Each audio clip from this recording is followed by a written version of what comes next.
ملګرو د عمران خان صاحب خلاف یوازې پاکستان نه او د پاکستان هغه خلک چې هغوی نه غواړي چې پاکستان خود مختار جوړ شي، هغوی نه غواړي چې مونږ د هغه غیر دینو د دغه حکمرانۍ نه آزاد شو او یو خپل ملک وي، خپل فیصلې وي،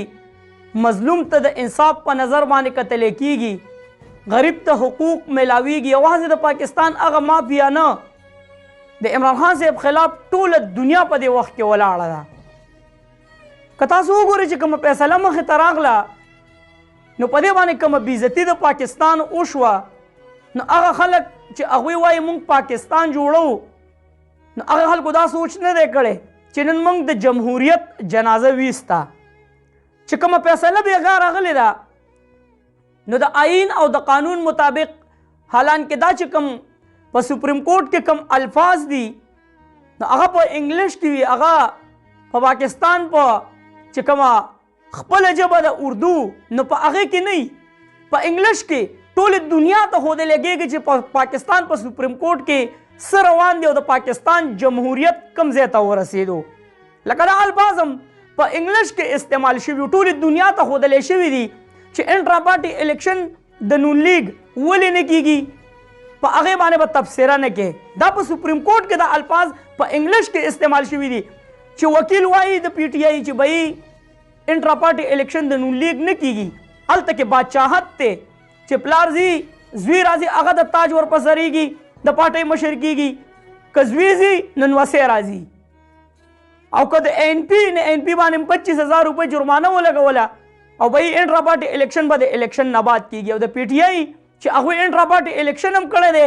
ورکر ته پکې حق میلاو شوی چې هغه چیرمن شوی دی، دا په انګلیش کې دا الفاظ مخې ته راغله، ټولې دنیا واورېدل، خو په دې باندې د دنیا یو ملک هم ایکشن وانغستو چې په پاکستان کې د جمهوریت دا حالات دي. د دې نه تاسو واضحولی شئ چې د یو عمران خان صاحب خلاف ټوله دنیا ولاړه ده. عمران خان صاحب دا خلک نه غواړي چې پاکستان د مخ په وړاندې باندې لاړ شي، په هغې کې اسلامي ملکونه هم ولاړ دي. واحد د کینیډا نه اول ورځ یو قرارداد پاس شو چې هغې پارلیمنټ نه تسلیم کړه چې عمران خان صاحب په حقه دی او د هغه سره زیاتی او ظلم کیږي. خو په دې باندې چې د پاکستان او بیا د عمران خان صاحب چې کوم دشمنان دي، ګوره داسې انسان د عمران خان صاحب چې نن دشمنان هم لګیا دي چې د عمران خان صاحب سره زیاتی کیږي، دا د عمران خان صاحب میشن و چې زه د دې خلکو دماغ کولاو کم چې زما دشمن هم زما په صفت باندې مجبوره شي. نو د سپریم کورټ نه چې کومه فیصله راغلې ده نو په هغې باندې چې کومې رایې مخې ته راغلي دي او در سره شریک کوم، خو ګورئ ویډیو به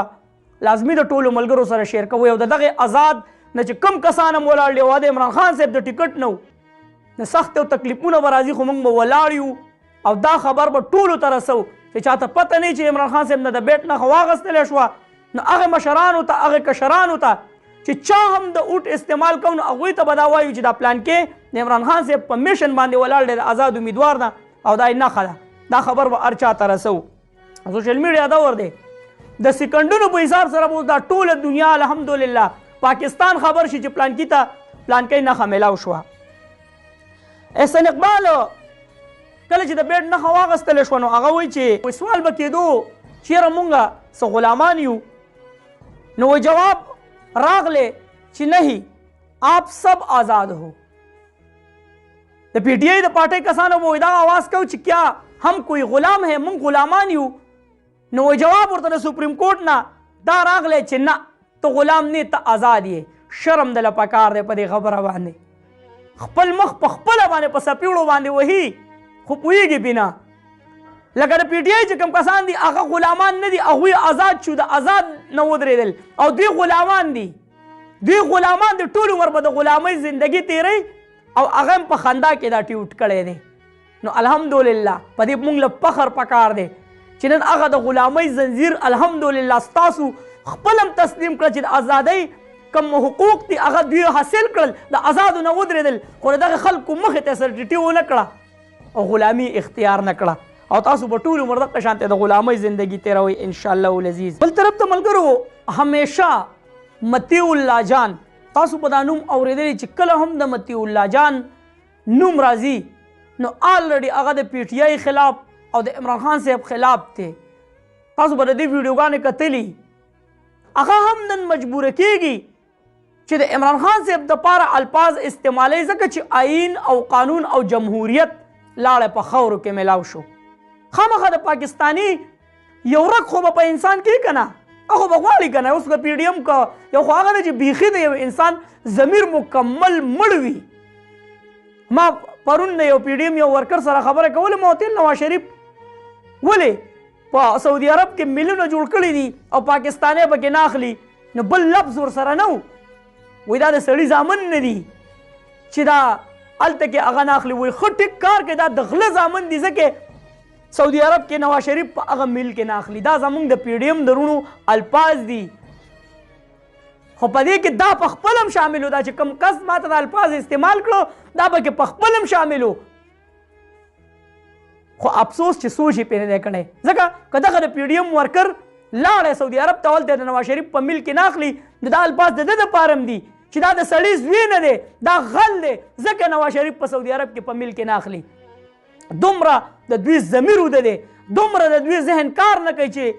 نواز شریف خو ته پته هم ده چې نواز شریف په سعودي عرب کې میلیونه د پاکستانی پکې نه اخلي. خو که ته دا سوال کې نو تا ته په جواب کې دا نه وایي چې نواز شریف ټیک نه دی. نواز شریف غلطي کوي چې په سعودي عرب کې میلیونه جوړ کړي دي او پاکستانی پکې نه اخلي او انډین پکې اخلي. نه دې ته نه وایي چې نواز شریف غلط کار کړی نه وایي نه موږ غلی ځکه په دغه میل کې موږ نه اخلي. نو مطیع الله جان دا خبره کوي انټرا پارټي الیکشن ته د یو سړي بنیادي دغه جوړ کې مسله جوړه کې انټرا پارټي الیکشن دی ورته مخې ته کړی دی او هغه ټوله د الیکشن نه ته آوټ کې او انتخابي نشان ترې واخلي. وایي دا د کوم ځای انصاف دی؟ مطیع الله جان دا خبره کوي چې دا د کوم ځای انصاف دی چې ته ورته وایې چې انټرا پارټي الیکشن دې صحیح نه دی کړی. انټرا پارټي الیکشن د ورته غټ غر جوړ کړی دی د هغې په بنیاد باندې ځکه انټرا پارټي الیکشن د اوسه پورې په پاکستان کې شوی نه دی او دا نور چې کوم دي تاج ورته ورپسرېږي او زوی ځي او پلار راځي او پلار ځي زوی راځي او کړوسې راځي او کودی راځي او هغه نور ورته لاندې نه جارو وي ټول عمر یې د غلامۍ زندګي تېره کړه خو پیسې ورته میلاویږي او دا د پیسو خلک دی. خیر ده که انټرا پارټي الیکشن په هغې کې نه کېږي خو چې ته دا بنیاد جوړ کړې او د یو انسان ته مخامخ کې او هغې باندې ته نقطه راوچته کړې وایي دا د کوم ځای انصاف دی. و جرمانه به دې پرې لګولې وې خو دا ستا حق نه جوړېږي چې ته یو کس د الیکشن نه آوټ کړې او دا داسې ده مثال ډېر ښکلی ورکړی دی د پی ټي آی د پارټۍ سره چې کوم کردار وشو و چېرې یو سړی د سپریم کورټ نه چې کومه هغه د تلې هسې په نوم باندې تله لګولې ده چېرې تله کې په دواړو چاپړو کې به یو شانتي نو چېرې دا کومه تله په سپریم کورټ کې لګېدلې ده او دا سړی راواخلي او باري وغورځوي د سپریم کورټ نه نو د دې دقه شانته مثال دی. وایي دا دقه شانته مثال دی وایي درته هم وایي چېرې د سپریم کورټ دا نه خاړو موږ منو نه چېرې په دې کې دی ترازو پرته ده او دا نه خاړو بار دې وغورځولی شي. دا دې مثال یې داسې دی چې ته د سپریم کورټ نه دغه ترازو وغورځوي او د اوسه پورې چېرته د بلې سیاسي پارټۍ سره داسې قسم کردار شوی د اوسه پورې تاسو اورېدلی دي چې انټرا پارټي زما د الله په ذات قسم وي چې نه زما دومره عمر دی ما د اوسه پورې انټرا پارټي الیکشن دا نوم نه اورېدلی او نه مې دومره سختي لیدلې وه. په پیله ځل باندې وایي مخکې چېرته داسې شوي دي د یو سیاسي پارټۍ سره چې ته څنګه د پی ټي آی سره کې او په نون لیګ کې خو باقاعده چې کوم تاج ورپسرېږي وایي هغه سیسټم دی په نون لیګ کې هغه خو خیر دی مړه څه مسله نشته دی که هغوی ته تاج ورپسرېږي انټرا پارټي الیکشن کې مریم نواز ته غټه عہده میلاویږي او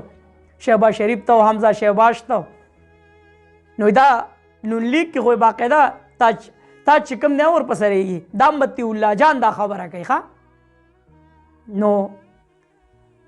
د دې باوجود به هم دي وایي موږ یې ګټو او الیکشن زموږ په حق کې دی. ویډیو د ټولو ملګرو سره شیر کړئ دغه یو څو چې کوم اهمترین اپډیټ دی مې ستاسو سره شریک کړل. چېرته مې الله هم ښاد آباد او خوشحاله ساته اخر کې وواس. پاکستان زنده باد. عمران خان زنده باد. تل دې وي آباد دې وي زموږ وطن پاکستان دې وي مسلمان دې وي. الله په امان.